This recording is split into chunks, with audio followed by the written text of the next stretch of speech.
Before we begin, take a breath. This is not an attack. This is not an idolization. This is a truth audit for the sake of the remnant.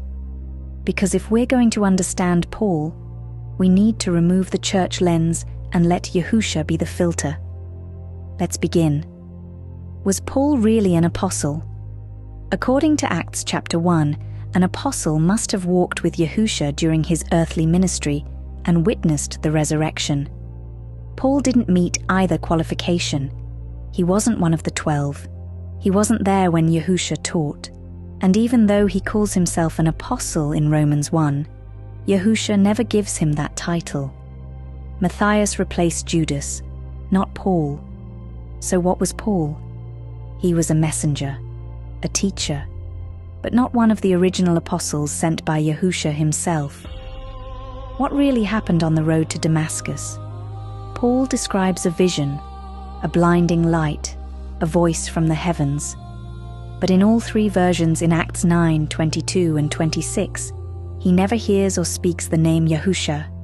Only the Greek name Jesus appears in the texts. No covenant name, no confirming witnesses, and different details in each version. Was it real? Maybe. But according to Torah, it's not verifiable. Did Paul ever speak the name Yahusha? No. In all 13 letters attributed to him, not once is the name Yahusha used. He writes Jesus, he writes Christos, but never the covenant name Yahusha. But did Peter speak the name? Yes, and boldly.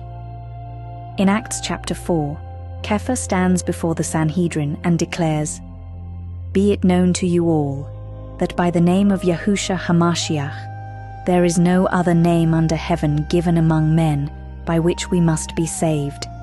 He spoke it in Hebrew. He declared it without fear. The covenant name was alive, and it was restored. Through the apostles Yahusha actually sent.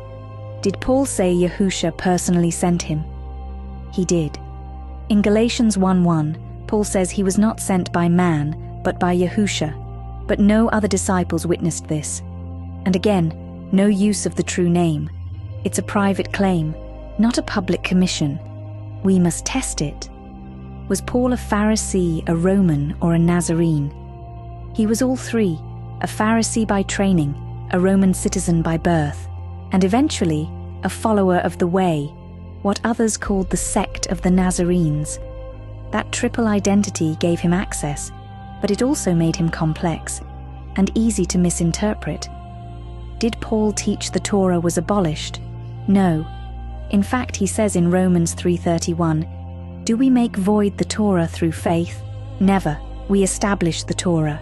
He says the Torah is holy. He defends it again and again. His critics twisted his words, but Paul never said the commandments were abolished. Did Yahusha ever mention Paul? Not during his earthly ministry. In the Gospels, Matthew, Mark, Luke, and John, Paul is never mentioned. Only in Acts 9 do we hear Yahusha say to Ananias, "Go, Paul is a chosen vessel." But that was after the resurrection. That silence is important. It reminds us, Paul is not the foundation, Yahusha is. Did Paul write all 13 letters in the Bible? No. Scholars agree, only 7 are authentic. Romans, 1 and 2 Corinthians, Galatians, Philippians, 1, Thessalonians, Philemon. The rest, Ephesians, Colossians, 2 Thessalonians, 1 and 2 Timothy, and Titus, were written later with different language and structure. So not everything Paul wrote actually came from Paul. Did Paul invent Christianity? No. He followed the way of Yahusha. The early believers were called Nazarenes, not Christians. The word Christian came later. It was first used in Antioch as a slur. Rome, not Paul, built the institution we call Christianity today. Did Paul teach lawlessness? No. But his writings were hard to understand. Even Peter said so, in 2 Peter 3:16. There are some things in Paul's letters that are hard to understand, which ignorant people twist to their own destruction. Paul wasn't lawless, but his words have been misused for generations. What if Paul was completely false? Then Yahusha would have allowed deception to define his movement for over 2,000 years, without correction. And that would contradict everything Yahusha said about being the Good Shepherd. The wiser truth: Paul was a man, not a foundation. He must be tested. If he aligns with Yahusha, we consider it.